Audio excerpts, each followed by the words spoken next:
KKR এর জন্য বড় সুখবর। তাই এবার চিন্তা মুক্ত হলেন শাহরুখ খান এবং নিশ্চিন্তে এবার কেকেআর এর ফ্যানরা, কারণ এবার সামনেই নতুন মৌসুম এবং আইপিএল 2025 মেগা নিলামের মাধ্যমে এবার নতুন দল গঠন করে নিয়েছে কলকাতা নাইট রাইডার্স।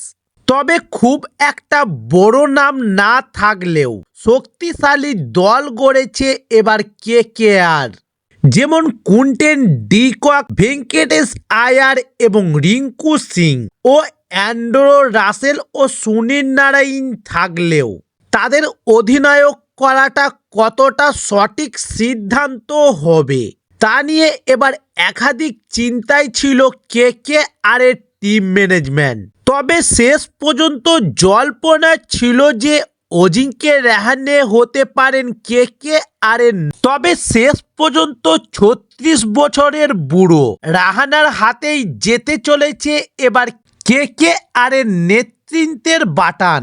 এমনটাই খবর এবার কেকেআর এর সূত্রে। তবে অজিঙ্ক্য রাহানেকে এবার অধিনায়ক করলে কি সঠিক সিদ্ধান্ত হবে তা নিয়ে একটা চিন্তা ছিল, তবে সকলকে ভুল প্রমাণিত করে দিয়েছেন রাহানে, কারণ সৈয়দ মুশতাক আলী ট্রফিতে দুর্দান্ত ফর্মে রয়েছেন অজিঙ্ক্য রাহানে এবং ভারতীয় দল থেকে দীর্ঘদিন বাইরে থাকলেও ক্রিকেট যে তার ফুরিয়ে যায়নি সেটা তিনি সৈয়দ মুশতাক আলী টি-20তে প্রমাণ করে দিয়েছেন, কারণ সৈয়দ মুশতাক আলী ট্রফিতে 6টি ইনিংসে 5টি ঝোড়ো ইনিংস খেলেছে রাহানে। মহারাষ্ট্রের বিরুদ্ধে 34 বলে 52 রান করেছেন এবং কেরালার বিরুদ্ধে 35 বলে 68 ও অন্ধ্রপ্রদেশের বিরুদ্ধে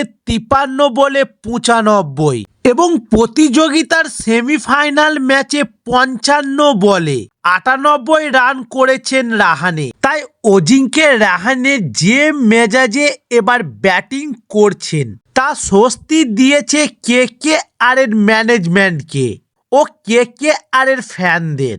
তবে অভিজ্ঞতার নিরিখে এমনিতেই কেকেআর এর অধিনায়ক হওয়ার দৌড়ে তিনিই ছিলেন, আর এবার তার ফর্ম সেই সম্ভাবনাকে অনেকটাই বাস্তব করে দিয়েছে বলে মনে করছেন ক্রিকেট বিশেষজ্ঞরা। এবং রাহানে এবার সৈয়দ মুশতাক আলী টি-20 টুর্নামেন্টে যে ফর্মে রয়েছে এবং ব্যাটারদের তালিকায় শীর্ষস্থানে রয়েছে, তাই এখনো পর্যন্ত 170 বেশি স্ট্রাইক রেটে 432 রান করেছে রাহানে। ফলে কেকেআর এর অধিনায়ক হিসেবে অজিঙ্ক্য রাহানের নাম ঘোষণা শুধু সময়ের অপেক্ষা।